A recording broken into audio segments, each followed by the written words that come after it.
नमस्कार, मैं हूं अजय शर्मा और आप देख रहे हैं दृष्टि सागर और डेमोक्रेसी मॉनिटर। आज हम बात करने जा रहे हैं गाजियाबाद में व्यापारी सुरक्षा फोरम के राष्ट्रीय संयोजक और व्यापारी कल्याण बोर्ड के निवर्तमान उपाध्यक्ष उत्तर प्रदेश के अशोक गोयल जी से। आपका बहुत बहुत स्वागत है अशोक गोयल जी। जिस तरह की परिस्थितियां बनी हुई हैं, मैं राम मंदिर को लेकर बात कर रहा हूं। हम जनवरी में हैं और 22 जनवरी को अयोध्या धाम में यानी अयोध्या के अंदर प्राण प्रतिष्ठा होगी रामलला की। कुछ लोग असमंजस में भी हैं अशोक गोयल जी, कुछ विरोध भी कर रहे हैं, कुछ लोग सोच रहे हैं जाए ना जाए, जबकि निमंत्रण पत्र सभी को भेजे गए हैं। ये जो असमंजस की स्थिति है लोगों के अंदर, रामलला को लेकर या भगवान श्री राम को लेकर, कैसे देखते हैं आप, क्या सोच रहे हैं? देखिए शर्मा जी, प्रभु राम देश के सभी नागरिकों की आस्था के केंद्र हैं। राम में सबकी आस्था है।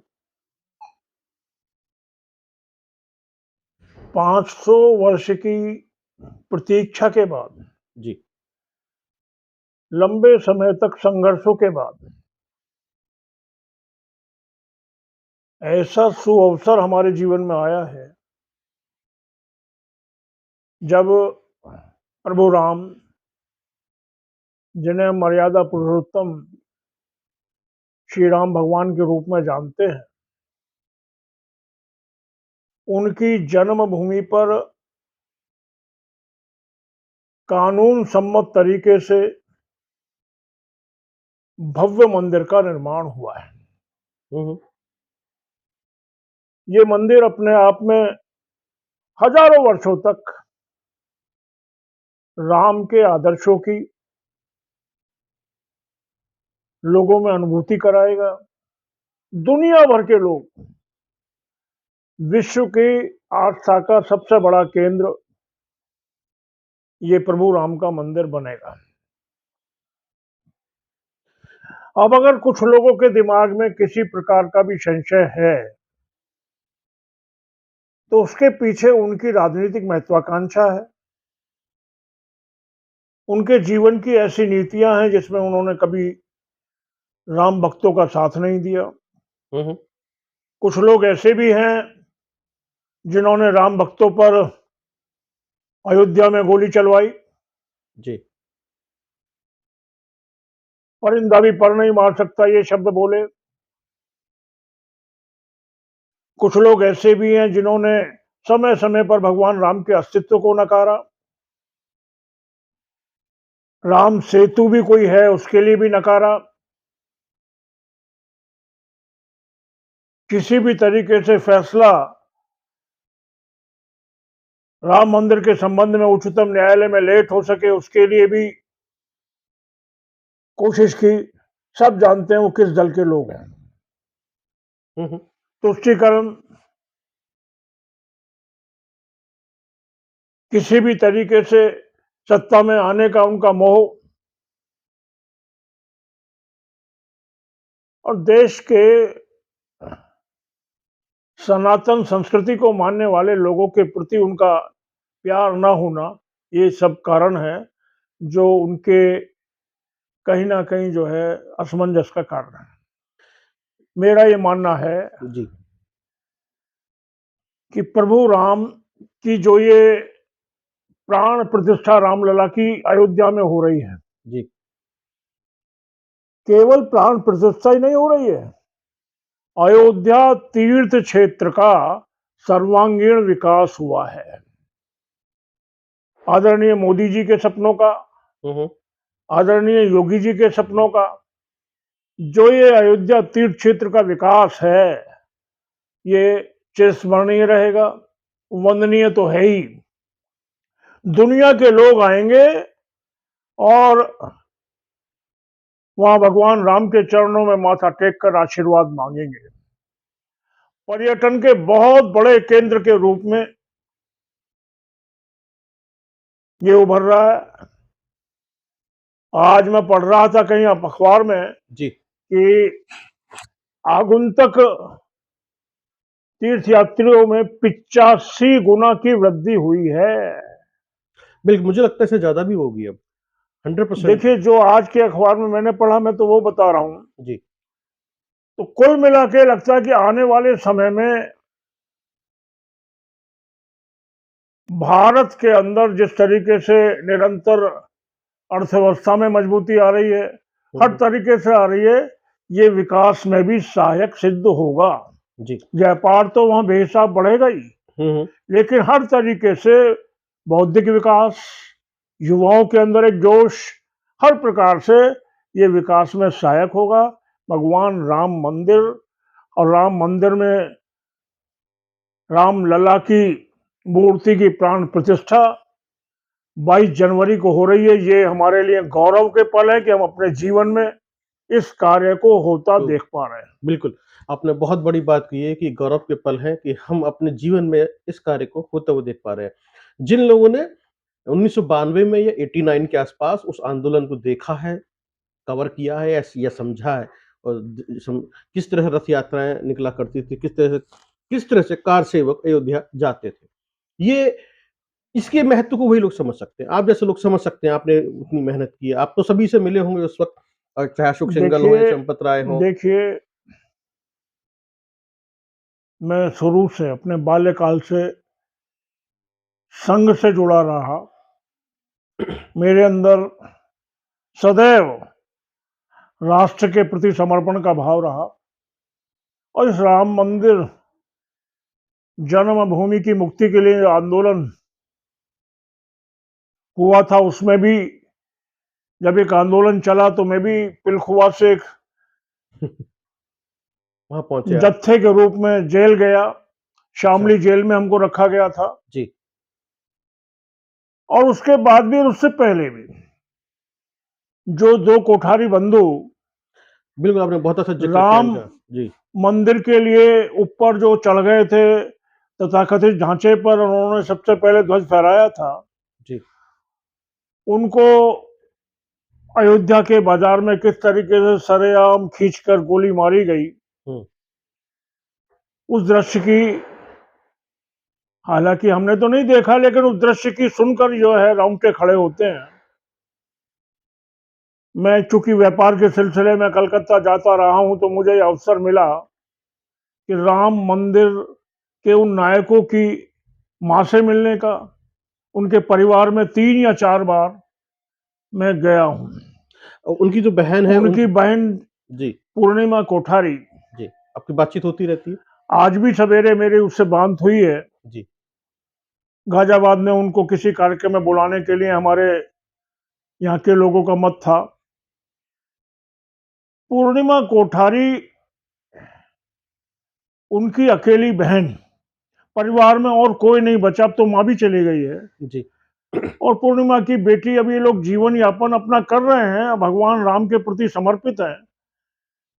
अपने भाइयों की 25वीं बलिदान तिथि कहिए, पुण्य तिथि कहिए, उस पर वहां श्रद्धा सुमन अर्पित करने के लिए अयोध्या गई थी। हुँ, हुँ। 2015 की बात है, और 1 नवंबर को मैं भी वहां मानस भवन में पहुंचा था। पूर्णिमा जी ने बुलाया था। उस समय सहयोग में अयोध्या के विधायक भी थे और हमारे लखनऊ के विधायक भी थे। जी। वो करीब 100 लोगों को लेके मानस भवन के सामने, जहाँ कार सेवकपुरम में, उसमें ठहरी थी, जी। और सिर्फ एक कार्यक्रम करके अपने भाइयों को श्रद्धांजलि देना उनका ध्येय था। जी। लेकिन उस समय भी उसी पार्टी का शासन था जिसने गोली चलवाई थी हुँ। 25 साल पहले। और मुझे भी शाम को 3 बजे अयोध्या में चौक पर थाना कोई है, वहां बुला लिया गया था। जी। वहां बिठा दिया गया, मुझसे पूछताछ चल रही थी। हुँ, हुँ। इसी थोड़ी देर बाद जो है पूर्णिमा कोठारी जी को भी बुला लिया गया, हुँ। और 3 4 5 घंटे हमें रोककर हम, मुझसे तो ये कहा गया कि हमारे 2 लोग आपके साथ जा रहे हैं, हुँ, हुँ। गाड़ी में बैठिए, सामान उठाइए और यहाँ से जाइए। ठीक है। और वो लेकर मुझे फैजाबाद आए, फैजाबाद से दिल्ली, लखनऊ आए, लखनऊ से मुझे दिल्ली की ट्रेन में हुँ, हुँ। उन्होंने बैठा दिया। रवाना कर दिया। जी। ठीक उसी प्रकार जो है शाम को मैंने सुनने में आया कि वो जितने भी तीर्थ यात्री कलकत्ता से आए हुए थे उनको रात को ही किसी रेल से बैठा के बनारस रवाना कर दिया। पूर्णिमा कोठारी को भी उनके साथ धकेल दिया गया। जी। तो ऐसा हमने सब कुछ अपने आंखों से देखा है, समझा है। तो कुल मिला के हमारा ये मानना है कि भगवान राम के प्रति श्रद्धा का भाव होना चाहिए। कुछ लोग कह रहे हैं कि हमें निमंत्रण नहीं मिला, कुछ लोग कह रहे हैं हमें मिला। अरे भगवान राम का बुलावा है, आपको जब सुविधा हो जाइए। निमंत्रण तो केवल एक कार्यक्रम वहाँ की जो आयोजन समिति है उसे वो कर रही है, तो उसके लिए निमंत्रण ये है कि भाई आप आइए। विपक्षी दलों के नेताओं को भी आमंत्रण दिया गया है। कुछ लोग पहले से पहले ही राजनीति कर रहे हैं। जिसको जब जाना है जाए, भगवान राम के दरबार सबके लिए हमेशा खुले हुए हैं। तो मेरा ये मानना है कि जो लोगों की सोच है वो बदली नहीं जा सकती। कुछ लोग आज रामचरितमानस पे उंगली उठाते हैं। अरे वहां देखिए, जो बहुत बड़ा अंतरराष्ट्रीय हवाई अड्डा बना है उसका नाम महर्षि वाल्मीकि के नाम पर रखा गया है। देखिए, ये बहुत बड़ी बात है। इसके अलावा जो तीर्थ स्थान है, जो क्षेत्र है, उसमें माता सबरी को सम्मान दिया जाएगा। उसमें अहिल्या हम्म, को सम्मान दिया जाएगा। उसी के अंदर केवट, जो बिल्कुल। भगवान राम के पार उतारने वाले रहे, उनका सम्मान रहेगा। निषाद निषाद राज का सम्मान रहेगा। हर तरीके से ये कोशिश हो रही है। कोठारी बंधुओं को भी वहां स्थान मिला है।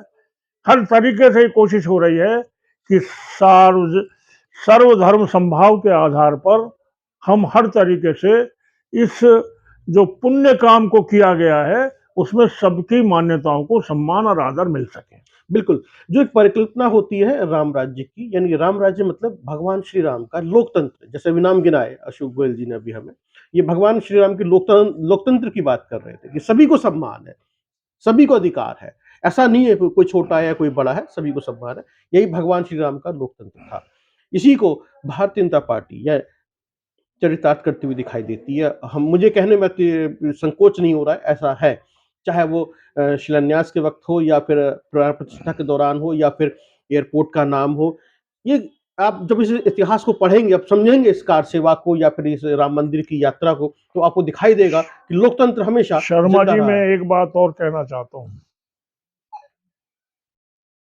अयोध्या में जो विकास हुआ है अयोध्या तीर्थ क्षेत्र का, जी, जहां जहां राम के चरण पड़े सब जगह का विकास हुआ है। ये विकास इतना जबरदस्त है कि 60 फुट से 80 फुट चौड़ी सड़कें, रोशनी का केंद्र, जो रेलवे स्टेशन का नाम भी बिल्कुल। श्री अयोध्या धाम। धाम रखा गया है। बिल्कुल, बिल्कुल। अयोध्या को एक तरीके से पुरातन संस्कृति, त्रेता की संस्कृति से जोड़ा गया है। भगवान राम का जो राज्य की जो परिकल्पना थी, उस तरीके से परिकल्पना के आधार पर मोदी जी ने, योगी जी ने, पार्टी के या हमारी विचारधारा के सभी नेताओं ने और इसके अलावा संतों ने, जी, उन 5 लोगों ने भी जो एक बहुत बड़ा काम किया। अयोध्या के गोरखपुर के हमारे 2 लोग थे, जिसमें श्री हनुमान प्रसाद जी पोदार और वहाँ गोरखपुर अपने गोरक्षनाथ पीठ के महंत अवैधनाथ जी, समझे, अवैधनाथ जी से पहले वाले। जी। तो वो निश्चित रूप से वो भी बहुत ही बड़ा काम था और पूरा समाज जुड़ा हुआ है। और योगी जी और मोदी जी को चिरकाल तक याद किया जाएगा। योगी जी और मोदी जी और उनसे जुड़े हुए सभी लोगों को बिल्कुल। चिरकाल तक याद किया जाएगा। अभी आप सुन रहे थे अशोक गोयल जी को। हमने जो बात की कि भगवान श्री राम आ रहे हैं, ये जो भगवान श्री राम आ रहे हैं, इससे जन जन की आस्था से जुड़ी हुई है और इस देश की परिकल्पना या फिर कल्पना भी भगवान श्री राम के बिना नहीं की जा सकती है। ऐसे में 22 जनवरी एक ऐतिहासिक दिन है और इस देश के ही नहीं, पूरे विश्व के लोगों की, हिंदुओं के साथ साथ लोगों की निगाहें अयोध्या धाम पर या अयोध्या पर लगी रहेंगी। चाहे वो टीवी के माध्यम से हो या फिर उनके लोग हों जिनसे वो जानकारी लेते रहेंगे। यानी कि 22 जनवरी एक ऐतिहासिक दिन है और भगवान श्री राम आ रहे हैं। जन जन के राम आ रहे हैं, आपके राम आ रहे हैं। बहुत बहुत धन्यवाद अशोक गोयल जी हमसे बातचीत करने के लिए। आपने हमें अपने विचारों से लाभान्वित किया। धन्यवाद।